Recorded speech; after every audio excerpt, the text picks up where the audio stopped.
Welcome to రవికిరణాలు TV బులెటిన్ల ముందుగా headlines చూద్దాం. ఉమ్మడి రాజధానిపై చర్చించవద్దు అని టీజీ కేబినెట్ మీటింగ్ కు ఈసీ షరతు. కేబినెట్ మీటింగ్ కు షరతులు విధించిన ఈసీ జూన్ 4 లోపు చేయాల్సిన అత్యవసర విషయాలపైనే చర్చించాలని కండిషన్. రైతు రుణమాఫీపై చర్చించవద్దని షరతు.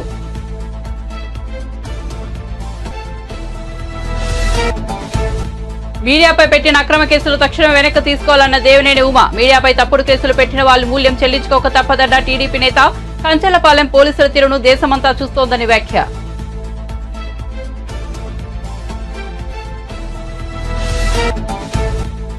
మాపై సోషల్ మీడియాలో దుష్ప్రచారం చేస్తున్నారన్న కేటీఆర్. 6 నెలల కాలంలోనే కాంగ్రెస్ ప్రభుత్వం గురించి ప్రజలకు అర్థమైందన్న కేటీఆర్. 10 ఏళ్ల కాలంలో 2 లక్షల ఉద్యోగాలను భర్తీ చేశామన్న వెల్లడి. తాము చేసిన పనులకు ప్రచారం చేసుకోలేకపోయామని వ్యాఖ్య.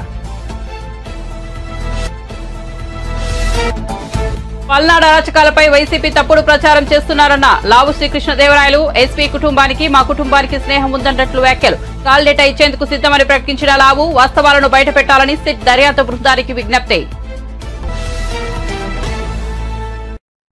ఇక వార్త వివరాల్లోకి వెళ్తే ఛత్తీస్గఢ్ లో ఘోర ప్రమాదం జరిగింది. ఖవర్తా ప్రాంతంలో వాహనం బోల్తాపడి 17 మంది మృతి చెందారు. 8 మందికి గాయాలయ్యాయి. కబీర్ధామ్ జిల్లాలో ఓ లోయలో వాహనం పడిపోయింది. మృతుల్లో 14 మంది మహిళలు ఉన్నట్లుగా తెలుస్తోంది. పైగా ట్రైబల్ కమ్యూనిటీకి చెందిన 25 నుంచి 30 మంది బీడి ఆకుల కోసం వెళ్లారు. ఆకులు ఏరిన తర్వాత వారిని పికప్ వాహనం ఎక్కి తీసుకొస్తోంది. ఈ సమయంలో వాహనం లోయలోకి బోల్తా కొట్టింది. గాయపడిన వారిని సమీపంలోని ఆసుపత్రికి తరలించారు. ఈ వాహనంలో ప్రయాణిస్తున్న వారంతా కుయ్ గ్రామానికి చెందిన వారిగా గుర్తించారు. బైఘా కమ్యూనిటీ ఎక్కువగా బీడీలు చేస్తోంది. బీడీ ఆకు కోసం వీరు అడవులకు వెళ్తుంటారు. ఈ ఆకులు మార్చి నుంచి మే మధ్య వస్తాయి. తెలంగాణ కేబినెట్ భేటీకి ఈసీ అనుమతి ఇచ్చింది. నిన్నంతా ఈసీ అనుమతి కోసం వేచి చూసిన ముఖ్యమంత్రి ఆయన కేబినెట్ సహచరులు అనుమతి రాకపోవడంతో ఇళ్లకు వెళ్లిపోయారు. ఈసీ అనుమతి లభించకపోవడంతో కాసేపట్లో కేబినెట్ భేటీ అవుతోంది. అయితే ఈ భేటీకి ఈసీ కొన్ని షరతులు విధించింది. కేవలం జూన్ 4 లోపు చేయాల్సిన అత్యవసర విషయాలపైనే చర్చించాలని కండిషన్ పెట్టింది. ఈ నేపథ్యంలో విద్యాసంస్థలో వసతులు, ధాన్యం కొనుగోలు, మేడిగడ్డ బ్యారేజ్ తదితర ప్రధాన అంశాలపై కేబినెట్ మీటింగ్ లో చర్చ జరగనుంది. మరోవైపు ఉమ్మడి రాజధాని, రైతు రుణమాఫీ అంశాలపై చర్చించవద్దని ఈసీ స్పష్టం చేసింది. కాంగ్రెస్ పార్టీ అరచేతిలో వైకుంఠం చూపిస్తోందని బీఆర్ఎస్ వర్కింగ్ ప్రెసిడెంట్ కేటీఆర్ విమర్శించారు. అసెంబ్లీ ఎన్నికలకు ముందు 6 గ్యారంటీల పేరుతో కాంగ్రెస్ పార్టీ రాష్ట్ర ప్రజలను మోసం చేసిందని అన్నారు. రేవంత్ రెడ్డి ప్రభుత్వంపై 6 నెలల కాలంలో ప్రజలకు పూర్తిగా అర్థమైపోయిందని చెప్పారు. ఉపాధి కల్పన కోసం తాము ఎంతో కృషి చేశామని, 10 ఏళ్ల కాలంలో 2 లక్షల ఉద్యోగాలను భర్తీ చేశామని తెలిపారు. ఏ రాష్ట్రంలో కూడా 10 ఏళ్ల కాలంలో ఈ స్థాయిలో ఉద్యోగాల కల్పన జరగలేదని చెప్పారు. తెలంగాణలో సాగునీటికి, తాగునీటికి, విద్యుత్కు లోటు లేకుండా చేశామని అన్నారు. తాము చేసిన పనులపై ఎక్కువగా ప్రచారం చేసుకోలేకపోయామని, అదే బీఆర్ఎస్ కు మైనస్ పాయింట్ అయిందని చెప్పారు. ఉద్యోగాల కల్పనపై సరిగా ప్రచారం చేసుకోకపోవడం తమ తప్పే అని పేర్కొన్నారు. రేవంత్ రెడ్డి గారు స్వయంగా చెప్పినారు, కేసీఆర్ గారు ₹1,00,000 రుణమాఫీ చేసినారు. ఆ రుణమాఫీ చేసిన ఓట్లన్నీ నాకే వస్తాయనుకుంటున్నాడు. నేను విజ్ఞప్తి చేస్తున్నా రైతు సోదరులారా, మీరందరూ వెంటనే బ్యాంకుకు కొండి. కేసీఆర్ గారి ద్వారా ₹1,00,000 రుణమాఫీ జరిగిన వాళ్ళు కూడా బ్యాంకుకు కొండి. తాజాగా కొత్తగా మరొక ₹2 లక్షల రుణం తెచ్చుకోండి.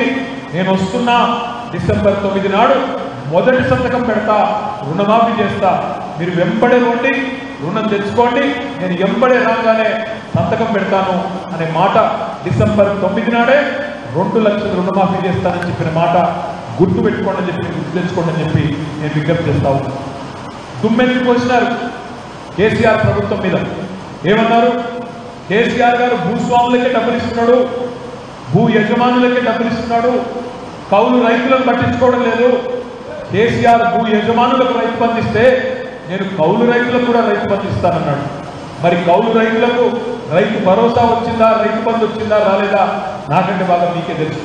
నిజంగా చెప్పాలంటే కేసీఆర్ గారు ఉన్నప్పుడేమో నాట్లు వేసేటప్పుడు రైతు బంధు పడేది. కేసీఆర్ గారు ఉన్నప్పుడు వరి నాట్లు వేసే టైం మాట వాస్తవమేనా? రేవంత్ రెడ్డి గారు చెప్పే మాట వాస్తవమా అబద్ధమా? అబద్ధం. ఉత్తరప్రదేశ్లో శ్రీమతి ప్రియాంక గాంధీ గారు ఆమె చెప్తున్నది, తెలంగాణలో మా ప్రభుత్వం నెలకు ₹2,500 మహిళల ఖాతాల్లో జమ చేస్తున్నది అని పచ్చి అబద్ధాలు వాళ్ళ పార్లమెంట్ ఎన్నికల సభల్లో డైరెక్ట్ గా రాహుల్ గాంధీ, ప్రియాంక గాంధీ నేరుగా చెప్తా ఉన్నారంటే ఎంత తెప్పనితనం, ఎంత ధైర్యం, ఎంత మోసం. దయచేసి ఆలోచించమని చెప్పి నేను కోరుతా ఉన్నాను. మరి ఇవాళ కొత్తగూడెంలో తెలంగాణ రాష్ట్రంలో ఏ ఒక్క మహిళ ఖాతాలోనన్నా 2,500 పడ్డాయా? ఎక్కడా పడలేదు. పెద్ద మనుషులను చెప్పినారు ముసలోళ్ళకి, కేసీఆర్ ఇంట్లో ఒక్కరికే ఇస్తున్నాడు, నెలకు ఆలోచన పెట్టారు. లోక్సభ డైరెక్ట్గా ప్రజలు ఓట్లేస్తే పార్లమెంట్ సభ్యులు గెలిచి లోక్సభలో కొలువు తీరుతారు. శాసనసభలో ప్రజలు ఓట్లేస్తే డైరెక్ట్గా ఎమ్మెల్యేలు గెలిచి శాసనసభలో కొలువు తీరుతారు. కానీ ఒకవేళ శాసనసభ కానీ లోక్సభ కానీ మందబలంతో ఒకటే పార్టీకి ఏకపక్షమైన తీర్పు వస్తే ఆ ఏకపక్షమైన పోకడలు పోకుండా, నియంతృత్వ పోకడలు పోకుండా ఇచ్చిన మాట నిలబెట్టుకునే విధంగా శాసన మండలి కానీ రాజ్యసభ కానీ ఉన్నట్టయితేనే ఆ బ్యాలెన్స్ ఉంటుంది. లేకపోతే అధికార పక్షం నియంతృత్వ పోకడలు పోతుందనే ఉద్దేశంతో డాక్టర్ బాబాసాహెబ్ అంబేద్కర్ గారు రాజ్యాంగంలోనే ఈ రెండు సభలకు కూడా ఆలోచన చేసినారు. ఇవాళ శాసన మండలి విషయం ఏమైనా తీసుకుంటే అందులో 5 కోవలకు 5 కేటగిరీలకు సంబంధించిన వ్యక్తులు ఉంటారు. ఒకటి గ్రాడ్యుయేట్ల ద్వారా, గ్రాడ్యుయేట్ ఓటర్ల ద్వారా విద్యావంతుల గళాన్ని వినిపించే శాసన మండలి సభ్యులు గ్రాడ్యుయేట్ ఓటర్లు, గ్రాడ్యుయేట్ ఎమ్మెల్సీలు ఉంటారు. మరొకటి మన గౌరవ ప్రజాప్రతినిధులు స్థానిక సంస్థల్లో ఎంపీటీసీలు కానీ, జెడ్పీటీసీలు కానీ, మున్సిపల్ కౌన్సిలర్లు కానీ మీ వాదన స్థానిక సంస్థలు, స్థానిక ప్రభుత్వాల యొక్క మరి వాటి పరిస్థితుల గురించి చెప్పడానికి, వాటికి ప్రభుత్వం ఏదన్నా అన్యాయం చేస్తే ఫైనాన్స్ కమిషన్లోనో ఇంకోటో తమకు రావాల్సిన నిధులు సక్రమంగా వాటి గురించి ప్రస్తావించడానికి లోకల్ బాడీ ఎమ్మెల్సీలు ఉంటారు. మూడవది ఎమ్మెల్యేల ద్వారా నేరుగా ఎన్నుకునే ఎమ్మెల్సీలు ఉంటారు. నాలుగవది గవర్నర్తో నామినేట్ అయ్యే ఎమ్మెల్సీలు ఉంటారు. ఐదవది టీచర్లు ఓటేసి గెలిపించే టీచర్ ఎమ్మెల్సీలు ఉంటారు. 5 కేటగిరీల్లో 40 మంది ఎమ్మెల్సీలు ఈరోజు శాసన మండలిలో కొలువు తీరి ఉంటారు. నేను మీ అందరినీ కోరేది ఒకటే, కొత్తగూడెం మీరు మొన్ననే 6 నెలల కిందట బాధితుల గొంతు వినిపించిన మీడియాపై విశాఖపట్నం పోలీసులు అమానుషంగా దాడి చేశారంటూ మాజీ మంత్రి టీడీపీ నేత దేవినేని ఉమామహేశ్వరరావు మండిపడ్డారు. తప్పుడు కేసులు పెట్టిన వాళ్లు మూల్యం చెల్లించుకోక తప్పదన్నారు. కంచర్లపాలెం పోలీసుల తీరును దేశమంతా చూస్తోందని తెలిపారు. తాడేపల్లి ప్యాలెస్ ఆదేశాలతో సీఎస్ నేతృత్వంలో కుట్ర జరుగుతోందని ఆయన ఆరోపించారు. సజ్జల జగన్ సూచనలతోనే మీడియాపై అక్రమ కేసులు పెట్టారంటూ దేవినేని దుయ్యబట్టారు. అక్రమ కేసులో బనాయిస్తున్న సీఎస్ వ్యవహార శైలిని ఈసీ కట్టడి చేయాలన్నారు. మీడియాపై పెట్టిన కేసులు తక్షణమే వెనక్కు తీసుకోవాలన్నారు. ఏదైతే చీఫ్ సెక్రటరీ ఆధ్వర్యంలో నడుస్తూ ఉన్న యంత్రాంగం అంతా కూడా ఏ స్థాయికి దిగజారంటే మీడియా మీద కూడా కేసులు పెట్టే స్థాయికి వచ్చారు. మీడియాను కూడా ముద్దాయిలుగా చేస్తూ ఎఫ్ఐఆర్లు కడతా ఉన్నారంటే చీఫ్ సెక్రటరీ గారి స్వామిభక్తి, ముఖ్యమంత్రి ఆపద్ధర్మ ముఖ్యమంత్రి విదేశాలకు వెళ్ళినా కూడా చీఫ్ సెక్రటరీ జవహర్ రెడ్డి గారి స్వామి భక్తి దేశం ఎల్లలు దాటిపోతూ ఉంది. మరి లండన్లో ఉన్న ముఖ్యమంత్రి సంతోషపడాలని మీరు ఎఫ్ఐఆర్లు కడుతున్నారో తెలియట్లేదు. అధికార పక్షంతో అంటగాగిన పోలీసులు ఇప్పటికైనా కళ్ళు తెరవాలి. విశాఖపట్నంలో బాధితులు గోడు చెప్పుకున్నారు. ఎన్నికల అనంతరం జరిగిన హింసది చాలా స్పష్టంగా డబ్బులు తీసుకోలేదని, ఓటేయలేదని కక్షతో 3 మహిళల మీద దాడి చేసిన సంఘటన వాళ్లే స్వయంగా రికార్డ్ చేసి బయట ప్రపంచాన్ని తెలియజేశారు. దాని మీద డీసీపీ ప్రెస్ మీట్ని కూడా మీడియా చూపించింది. తర్వాత విష్ణుకుమార్ రాజు గారు ప్రెస్ మీట్ పెట్టి అక్కడ కూటమి అభ్యర్థి ఆయన ప్రెస్ మీట్ని లైవ్లో చూపించినందుకు A1 ఈటీవీ పర్సనల్స్ ముద్దాయిలు, A1, A2 ABN పర్సనల్స్ ముద్దాయిలు, A3 కూటమి అభ్యర్థి విష్ణుకుమార్ రాజు, A4 అదర్స్. అంటే ఇక పెండారా బాక్స్ ఓపెన్ చేశారు. అక్కడ విలేకరులు, ఈనాడు పత్రిక, ఆంధ్రజ్యోతి పత్రిక, ఇక TV5 అన్నీ వచ్చేస్తాయి. అంటే ఎటుపోతా ఉంది? మీరు మీడియా మీద దాడి చేస్తూ మీడియా స్వేచ్ఛ మీద దాడి చేస్తూ బాధితులకు గొంతు వినిపించకూడదా? అది నేరమా? అన్యాయాన్ని వివరిస్తే వర్గాల మధ్య శత్రుత్వం పెంచటమా? అంటే ఎటు తీసుకెళ్తా ఉన్నారు? ఏమవుతా ఉంది? పోలీస్ వ్యవస్థను భ్రష్టు పట్టిస్తూ ఉన్నారు టోటల్గా. ఒకప్పుడు 5 సంవత్సరాలు చంద్రబాబు నాయుడు గారి పరిపాలనలో పోలీస్ వ్యవస్థకు ఏ విధంగా పేరు వచ్చింది, ఇవాళ మీరు ఏ స్థాయికి వెళ్ళిపోయారంటే మీడియా మీద పెట్టిన సెక్షన్లు కూడా చూస్తూ ఉంటే ఆశ్చర్యంగా ఉంది. సమన్స్ 91 సిఆర్పిసి కింద రమ్మని ఈరోజు సమన్స్ ఇచ్చారు. Crime number 186/2024 under section 153A 188 505 120B అంటే conspiracy, criminal conspiracy 120B red with 34 IPC section 3132B red with మళ్ళీ MCC model code of conduct ఈ రూల్స్కి అగైనెస్ట్ అని మళ్ళీ అదొక సెక్షన్ పెట్టారు. Section 125 RPA 151 registered at Kanchelapalem police station Visakhapatnam. Kanchelapalem police యొక్క ఖ్యాతి రాష్ట్రం దాటి దేశం అంతా కూడా వెళ్ళిపోతూ ఉంది. అంటే మీ స్వామి భక్తి నిరూపించుకోవటానికి, మీడియా గొంతు నొక్కటానికి ఇవాళ ఏ ఛానల్స్ అయితే జరిగిన వాస్తవాలన్నీ కూడా ప్రజల ముందు పెట్టి మీ దుర్మార్గాలు, మీ దాళ్ళు, మీ అమానుషాలు, ఎన్నికల అనంతరం హింసని అంతా ఎప్పటికప్పుడు తెలియజేసినందుకు కక్షగట్టి సిఎస్ ఆధ్వర్యంలో, చీఫ్ సెక్రటరీ ఆధ్వర్యంలో ఇవాళ కంచెలపాలెం పోలీస్ స్టేషన్ సంబంధిత అధికారులు, డీసీపీ సత్యబాబు, నీ పాత్ర చాలా అత్యుత్సాహంగా ఉంది. అక్కడ డీసీపీ పాత్ర కూడా, అక్కడ పోటీ చేసిన అభ్యర్థి మాట విని ఇవన్నీ డీసీపీ సత్యబాబు ఆధ్వర్యంలో ఇవాళ మీడియా స్వేచ్ఛ మీద దాడి చేస్తూ నువ్వు అడ్డగోలుగా ఎఫ్ఐఆర్ కట్టావంటే దీని మీద ఇమీడియట్గా సిట్ దృష్టి పెట్టాలి, ఎలక్షన్ కమిషన్ స్పందించాలి. ఈరోజు ఎలక్షన్ కమిషన్ కూడా కలిసి దీని మీద కంప్లైంట్ కూడా ఇస్తాం. ఎలక్షన్ కమిషన్ స్పందించాలి, సిట్ దీని మీద దృష్టి పెట్టాలి, డీజీపీ దీని మీద వివరణ ఇవ్వాలి. ఇది కంప్లీట్గా చీఫ్ సెక్రటరీ ఆధ్వర్యంలో జరుగుతుంది. సిఎస్ జవహర్ రెడ్డి బాధ్యత తీసుకోవాలి. ఈరోజు కూడా డీజీపీ అధికారం నడుస్తున్నట్టు మాకు కనపట్టలేదు. తాడేపల్లి కొంప ప్యాలెస్ నుంచి కానీ ఎక్కడైతే ఇక్కడి నుంచి రిలీవ్ అయిన అధికారులు ధనంజయ రెడ్డి, ముఖ్యమంత్రి సెక్రటరీ, అదేవిధంగా ఆంజనేయులు, ఇంటెలిజెన్స్, ఈ తీసేసిన తహసీల్దార్లు అంతా కలిసి రఘురామరెడ్డి కావచ్చు. ఎన్నికలకు ముందు ప్రియాంక, రాహుల్ గాంధీ, రేవంత్ రెడ్డి ఇలా ఎవరు ఇచ్చిన హామీ కూడా అమలు కాలేదని బీఆర్ఎస్ సీనియర్ నేత హరీష్ రావు అన్నారు. దేవరకొండ మాజీ ఎమ్మెల్యే రవీంద్ర కుమార్ తండ్రి కాళీలేరు నాయక్ ఇటీవల మృతి చెందారు. హరీష్ రావు దేవరకొండకు వెళ్లి వారి కుటుంబాన్ని పరామర్శించారు. ఈ సందర్భంగా దేవరకొండలో ఏర్పాటు చేసిన మీడియా సమావేశంలో మాట్లాడుతూ టీచర్లపై లాఠీలు, బడుగు జీవులకు జూడా హామీలు, ఇది రేవంత్ రెడ్డి పాలన అని విమర్శించారు. కాంగ్రెస్ 100 రోజుల హామీ అమలు కాలేదన్నారు. విద్యార్థులకు భరోసా కార్డు లేదు, స్కూటీ ఇవ్వలేదు, నిరుద్యోగ వృత్తి రాలేదని మండిపడ్డారు. నిరుద్యోగ వృత్తిపై ఉప ముఖ్యమంత్రి బట్టి విక్రమార్క చేతులెత్తేశారన్నారు. ఉద్యోగులకు 3 డిఏలు అన్నారని, కానీ ఒక్క డిఏ కూడా విడుదల చేయలేదని విమర్శించారు. తెల్లారి దొడ్డువాళ్లకు బోనస్ లేదని సాగు కబురు సల్లగా చెప్పాడని చెప్పాడు. ఈ మాట డబ్బాల కొట్టుకోవడం చెప్తే రైతులు తమ సంగతి చూపిద్దారు. తెల్లారే చెప్పిండు డబల్ సీలేనక. అది ముందు ఎందుకు చెప్పలేమని? మీ మేనిఫెస్టోలో మీరు దొడ్డు వడ్లకు ఇయ్యమని చెప్పారా?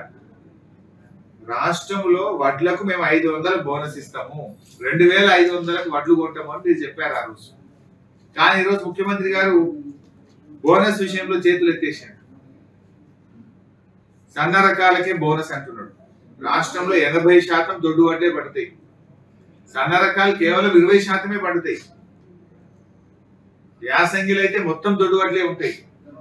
అంటే ఒక రకంగా మీ ఎన్నికల హామీని మీరు తుంగలు దొక్కిండ్రు, చేతులు ఎత్తేసిండ్రు.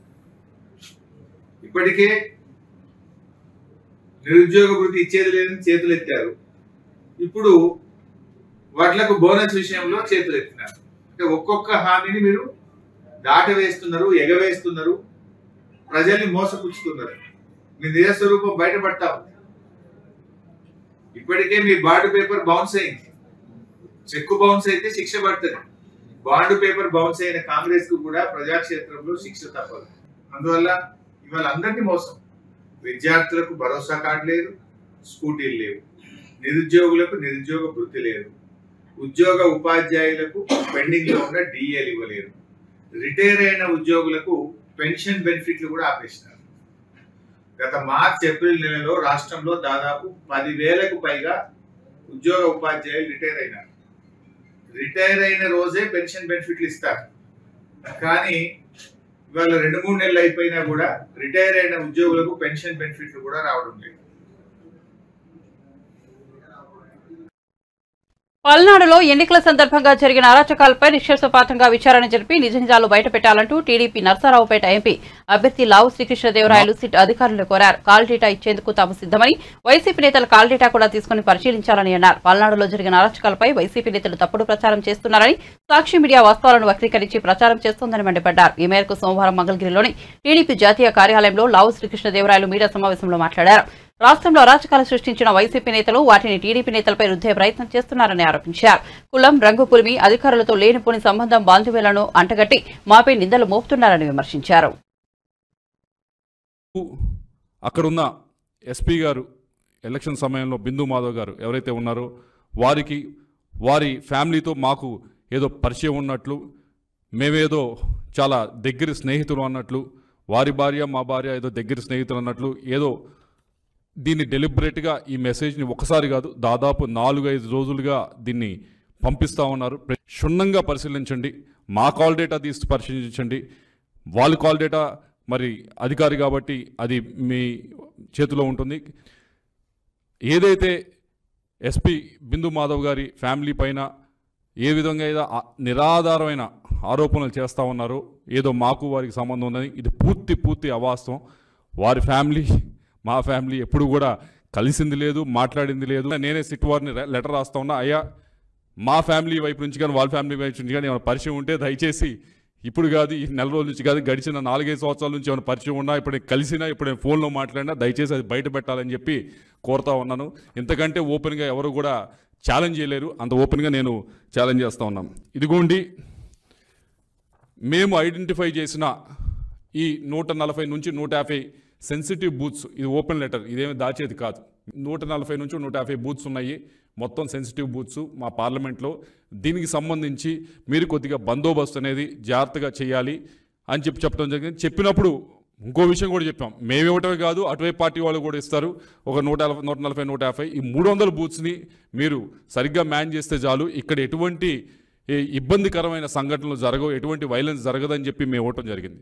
ఆ 140, 150 బూతులకు సంబంధించి ఏ విధంగా బందోబస్తు పెట్టారు, ఏదో ఎటువైపు నుంచి చెప్తా ఉంది ఏంటంటే మాకు సంబంధించిన మాకు ఫేవరబుల్గా ఉన్న బూత్స్లో ఏమైనా తక్కువ పెట్టారు, వాళ్ళకి ఫేవరబుల్గా ఉన్న బూత్స్లో ఏమైనా విపరీతంగా పెట్టారని చెప్పి మరొక ఆధారం లేని ఆరోపణలు చేస్తూ ఉన్నారు. పోలింగ్ రోజు మాకేదో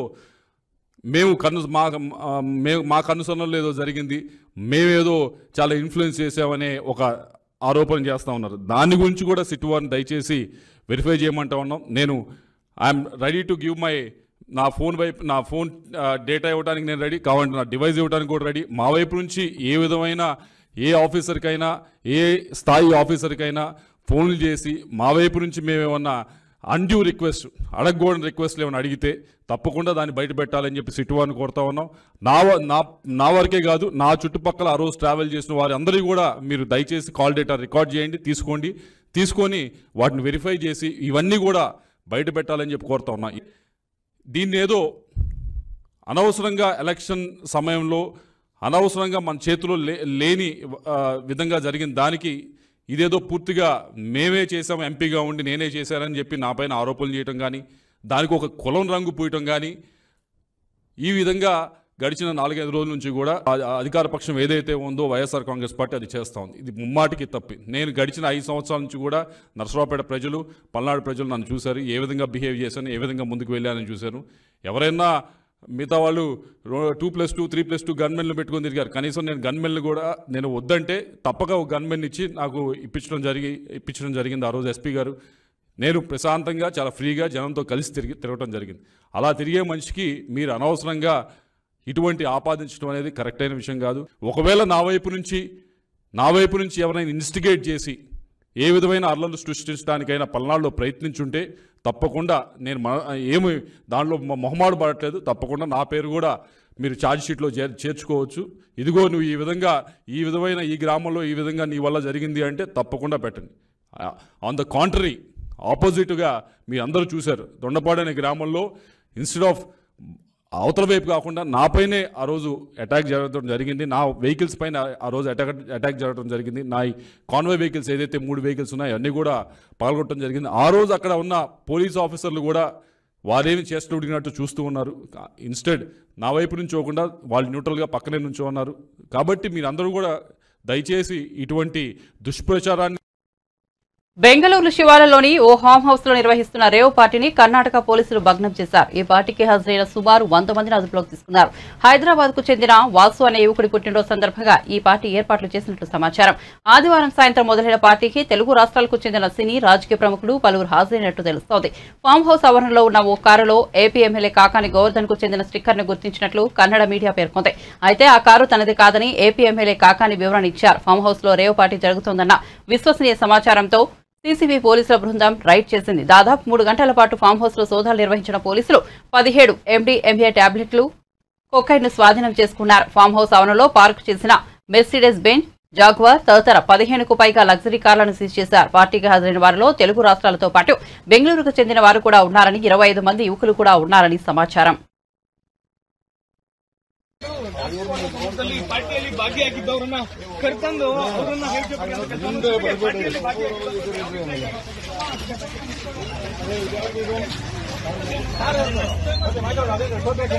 ಇದೆಯಲ್ಲ ಅದು ತಾರ್ದು ಮುಂದೆ ಮತ್ತು ಸುಮಾರು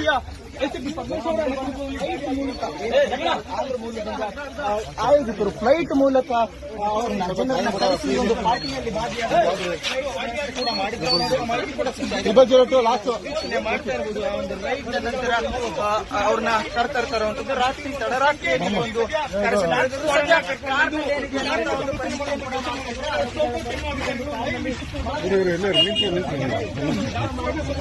ನಮ್ಮವ್ರು ಮಾಡ್ಕೊಡ್ರಪ್ಪ ನಮ್ಮವ್ರು. బెంగళూరు శివారు ప్రాంతంలో నిర్వహించిన రేవ్ పార్టీతో తనకు ఎలాంటి సంబంధం లేదని, తాను అసలు ఆ పార్టీలకు ఏనాడు వెళ్లలేదని సినీ నటుడు శ్రీకాంత్ స్పష్టం చేశారు. ఈ విషయంపై ఆయన వివరణిస్తూ తన ఇంట్లో నుంచి ప్రత్యేకంగా వీడియోను విడుదల చేశారు. రేవ్ పార్టీలు పబ్లిక్ వెళ్లే సంస్కృతి తనదు కాదని వెల్లడించారు. మా ఇంట్లోనే ఉన్నాను, హైదరాబాద్లో ఉన్నాను. సో నేను విన్నాను పొద్దున్నుంచి, నాకు ఫోన్లు రావడం జరిగింది. నేను కూడా వీడియో క్లిప్ చూశాను. మన మీడియా మిత్రులు చాలామంది నన్ను అడిగి క్లారిఫై చేసుకున్నారు. వాళ్ళ దాంట్లో రాలేదు నాకు తెలిసి. చాలా ఇట్లా శ్రీకాంత్ ఇలా బెంగళూరులో రేవ్ పార్టీకి వెళ్ళాడు, హేమ వెళ్ళింది, ఈ టైప్లో ఏవో వచ్చినాయి. లేదా నాకు నవ్వు వచ్చింది. ఇంట్లో వాళ్ళందరూ నవ్వుకున్నాం. ఇదేంటిది, మొన్న ఏమో విడాకులు ఇచ్చి పిచ్చేశారు నా భార్యతో, ఈరోజేమో రేవ్ పార్టీలకి వెళ్ళాడు అని చేసినాయి. కానీ ఒకటి, వాళ్ళు కొంచెం తొందరపడ్డంలో ఇది లేదనిపించింది. ఎందుకంటే వాడెవడో, అతను ఎవరో కానీ కొంచెం నాలాగా ఉన్నాడు. వాడు కొంచెం ఇలా కప్పుకొని, అది గెడ్డం ఉంది, బట్ ఇప్పుడు గెడ్డం నాకు లేదు అని, బట్ గెడ్డంతో నేను షాక్ అయ్యాను. ఇదేంటిది నాలాగా ఉన్నాడు ఏంటి అని నేనే షాక్ అయ్యాను. సో దయచేసి ఎవరు నమ్మొద్దు. ఎందుకంటే రేవ్ పార్టీలకి వెళ్ళే కల్చర్ నాది కాదు, పబ్ కల్చర్ మనిషిని కాదు నేను. ఒక్కోసారి బర్త్డే పార్టీలకి వెళ్తాము, ఒకవేళ తెలియకుండా ఏదైనా వెళ్ళినా ఒక హాఫ్ అన్ అవర్ నుండి వచ్చేస్తాం తప్పితే అటువంటి ఏమీ లేదు. రేవ్ పార్టీ ఎలా ఉంటుందో కూడా నాకు తెలియదు. సో దయచేసి ఎవ్వరూ ఈ విషయాన్ని నమ్మొద్దు. హ్యాపీగా నేను హైదరాబాద్లో ఉన్నాను, మా ఇంట్లోనే. ఇప్పుడు మా ఇంట్లో నుంచే నేను ఇది చేస్తున్నాను. సో దయచేసి మీడియా మిత్రులందరికీ కూడా నేను చెప్పేది ఏంటంటే, ఏ విషయం కరెక్ట్గా తెలుసుకోకుండా మీరు కూడా థంబ్నైల్స్ పెట్టేసేసి నా బొమ్మ వేసేసి రేవ్ పార్టీలో పట్టుబడ్డ శ్రీకాంత్ ఈ టైప్లో వేస్తున్నారు. కాబట్టి దయచేసి ఎవరు నమ్మొద్దు. అది అతను అలాగా ఉన్నాడు అనే ఒక విషయంలో మీరు పొరపాటు పడి ఉంటారని నేను అనుకుంటున్నాను. దయచేసి అది నేను కాదు. Thank you. ఇటువంటివన్నీ కూడా నిజంగా కొంతమంది వాళ్ళందరికీ నిజంగా థ్యాంక్స్ చెప్పుకుంటున్నాను నేను. కొంతమంది మీడియా మిత్రులు నాకు డైరెక్ట్గా తెలుసు కాబట్టి, వాళ్ళ ఫ్రెండ్స్ లాగా నన్ను ఇచ్చేస్తారు కాబట్టి, వాళ్ళందరూ నన్ను డైరెక్ట్గా అడగడం, నేను చూసి ఇద్దరు నవ్వుకోవడం, వాళ్ళు వాళ్ళ దాంట్లో వేయకుండా చూశారు కొంతమంది. వాళ్ళందరూ కూడా నేను థ్యాంక్స్ చెప్పుకుంటున్నాను. దయచేసి ఇవన్నీ నమ్మొద్దు.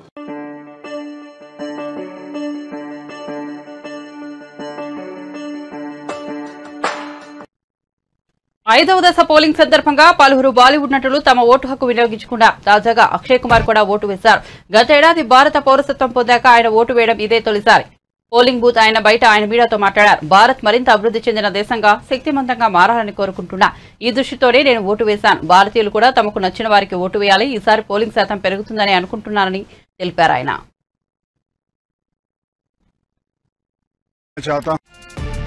बढ़िया लग रहा है। आज आपने मतदान किया है, क्या संदेश देंगे देशवासियों को? बस मैं यही कहना चाहूंगा, मैं चाहता हूं कि मेरा भारत जो है वो विकसित रहे, वो मजबूत रहे एंड बस उसी को दिमाग में रखते हुए मैंने वोट किया और उसी हिसाब से पूरा भारत वोट करे जो उनके दिमाग में सही लगे। मुंबई में कम लोग मतदान करने के लिए निकलते हैं, उनके लिए क्या संदेश? अभी तो चालू हुआ है, तूने पहले ही बोल दिया।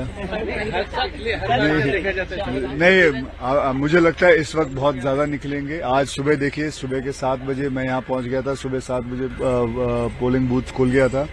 करीबन 500-600 लोग अंदर मैंने खुद देखे हैं, तो अच्छा ही होगा इस वक्त। खुद लाइन में खड़े रह के आपने मतदान किया सर, सेलिब्रिटी तो क्या ఏపీలో కూటమి విజయం సాధించబోతోందని తిరుపతి మాజీ ఎంపీ కాంగ్రెస్ సీనియర్ నేత చింతామోహన్ జోషం చెప్పారు. చంద్రబాబు మళ్లీ సీఎం కాబోతున్నారని అన్నారు. ఏపీలో సీఎం జగన్ దేశవ్యాప్తంగా ప్రధాని మోదీ వ్యతిరేక పవనాలు స్పష్టంగా కనిపిస్తున్నాయని చెప్పారు. టీడీపీకి సీట్లు భారీగా పెరగబోతున్నాయని, అయితే బీజేపీతో పొత్తు కారణంగా టీడీపీ ఖచ్చితంగా కొన్ని సీట్లను కోల్పోతోందని చింతామోహన్ తెలిపారు. బీజేపీతో పొత్తు పెట్టుకోకపోతే 150కి పైగా సీట్లు వచ్చేవని అన్నారు. ఎన్నికల్లో వైసీపీకి 4 నుంచి 5,000 కోట్ల వరకు ఖర్చు చేసిందని చెప్పారు. ఇంత డబ్బును జగన్ ఎలా తీసుకురాగలిగారని ప్రశ్నించారు. జగన్ కు పద్మభూషణ్, పద్మశ్రీ పురస్కారాలు కూడా తక్కువేనని ఎద్దేవా చేశారు. ఎన్నికల్లో వైసీపీకి రాష్ట్ర ప్రజలు బుద్ధి చెప్పారని అన్నారు. ప్రజలు అభివృద్ధిని కోరుకుంటున్నారని చెప్పారు. దేశవ్యాప్తంగా బీజేపీకి 150కు మించి సీట్లు రావని తెలిపారు. ఇది ఎంత చక్కటి అద్భుతం! ఒక్క చిన్న ప్రాంతీయ పార్టీ ఒక్క చిన్న రాష్ట్రంలో 4,000 నుంచి 5,000 కోట్ల రూపాయలు డబ్బు క్యాష్గా ఖర్చు పెట్టింది. ఇది ఎక్కడి నుంచి వచ్చింది? ఇది ఎవరు ఇచ్చారు? దీనికి జవాబు చెప్పాల్సింది సంస్థలు చెప్పాలి. మరి ఒక్క తిరుపతి నియోజకవర్గంలో, పార్లమెంట్ నియోజకవర్గంలో ఒక అసెంబ్లీ స్థానంలో ఒక అభ్యర్థి 80 కోట్ల రూపాయలు ఖర్చు పెట్టాడు. వైసీపీ నుంచి 80 కోట్ల రూపాయలు క్యాష్గా ఖర్చు పెట్టాడు. ఈ డబ్బు ఎక్కడి నుంచి వచ్చింది?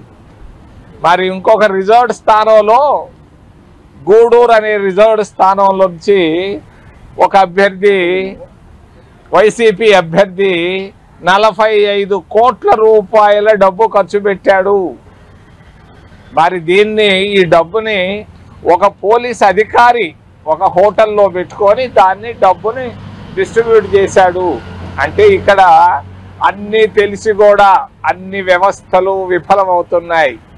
ఎలక్షన్ కమిషన్ పూర్తిగా బలహీనపడిపోతా ఉంది. పోలీసు వ్యవస్థ కూడా దొంగలను పట్టుకోవాల్సినటువంటి పోలీసులు వాళ్లే దొంగతనాలు చేస్తుంటే ఇక పోలీసు వ్యవస్థను గురించి చెప్పాల్సిన అవసరం ఏముంది? మరి ఈ విధంగా జగన్మోహన్ రెడ్డి తన అధికారం కొరకు మరి అద్భుతాలు చేశాడు. మరి ఈ 4,000-5,000 కోట్ల రూపాయల డబ్బు ఎలా తీసుకొచ్చాడు ఎలక్షన్లోకి? ఇది చాలా ఆయనకు నిజంగా ఒక మంచి పద్మశ్రీ అవార్డు, పద్మవిభూషణ్ అవార్డు ఇవ్వాలి. జాతీయ పార్టీ అయినటువంటి కాంగ్రెస్ పార్టీ కూడా భారతదేశం మొత్తంలో 5% కూడా ఖర్చు పెట్టలేకపోయింది, మొత్తం అంతా కలిసి. మరి ఈ విధంగా అధికారంలోకి వచ్చేదానికి అనేకమైన అక్రమాలు, అవినీతి చేసుకుంటూ వెళుతూ ఉంది. ముఖ్యంగా వైసీపీ పార్టీ వాళ్ళ పేపర్లో ఈరోజు నేను చూశాను, వాళ్ళు చెప్పారు మేము అధికారంలోకి వస్తున్నామని. చాలా విషయాలు తెలియదు చాలా మందికి. ఈరోజు ఆంధ్రప్రదేశ్ రాష్ట్రంలో anti Jagan, anti Modi wave కనపడతా ఉంది, స్పష్టంగా కనిపించింది. ఎవ్వరూ ఆయన ఇష్టపడటం లేదు. ఆంధ్రప్రదేశ్ రాష్ట్రంలో ఖచ్చితంగా జగన్మోహన్ రెడ్డి ఓడిపోవడం ఖాయం ఖాయం ఖాయం అని తెలియజేస్తూ మరి ఆయన్ని పెంచి పోషిస్తున్నటువంటి మహాగణుడు మోడీని గురించి కూడా, భారతీయ జనతా పార్టీని గురించి కూడా ఒక విషయాన్ని చెప్పదలుచుకున్నాను. ఆయన పతనం ప్రారంభమైంది. ఆయనకి ఎట్టి పరిస్థితుల్లో 150 సీట్ల కంటే ఒక్క సీటు కూడా ఎక్కువగా రాదు. కాంగ్రెస్ పార్టీ అధికారంలోకి రావడం ఖాయం. కాంగ్రెస్ పార్టీ ప్రభుత్వాన్ని ఏర్పాటు చేయడం కూడా ఖాయం. నేను ఇంకొక విషయాన్ని గురించి కూడా రహస్యాన్ని చెప్తున్నాను. కాంగ్రెస్ పార్టీ అప్పుడే ఎవడు హోమ్ మినిస్టర్గా ఉండాలి, ఎవడు ఆర్థిక మంత్రి. బులెటిన్ ముగించే ముందు హెడ్లైన్స్ మరోసారి చూద్దాం. ఉమ్మడి రాజధానిపై చర్చించవద్దు అని టీజీ కేబినెట్ మీటింగ్ కు ఈసీ షరతు. కేబినెట్ మీటింగ్ కు షరతులు విధించిన ఈసీ జూన్ 4 లోపు చేయాల్సిన అత్యవసర విషయాలపైనే చర్చించాలని కండిషన్. రైతు రుణమాఫీపై చర్చించవద్దని షరతు.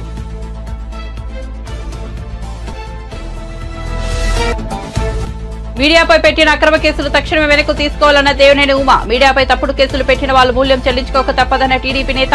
కంచర్లపాలెం పోలీసుల తీరును దేశమంతా చూస్తోందని వ్యాఖ్య.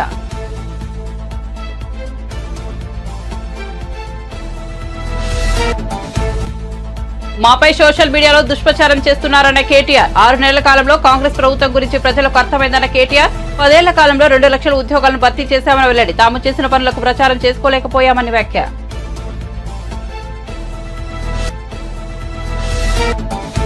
పల్నాడు అరాచకాలపై వైసీపీ తప్పుడు ప్రచారం చేస్తున్నారన్నారు. లావు శ్రీకృష్ణదేవరాయలు ఎస్పీ కుటుంబానికి మా కుటుంబానికి స్నేహం ఉందన్నట్లు వ్యాఖ్యలు. కాల్ డేటా ఇచ్చేందుకు సిద్ధమని ప్రకటించిన లావు వాస్తవాలను బయటపెట్టాలని సిట్ దర్యాప్తు బృందానికి విజ్ఞప్తి. మరిన్ని అప్డేట్స్ కోసం చూస్తూనే ఉండండి రవికిరణాలు టీవీ.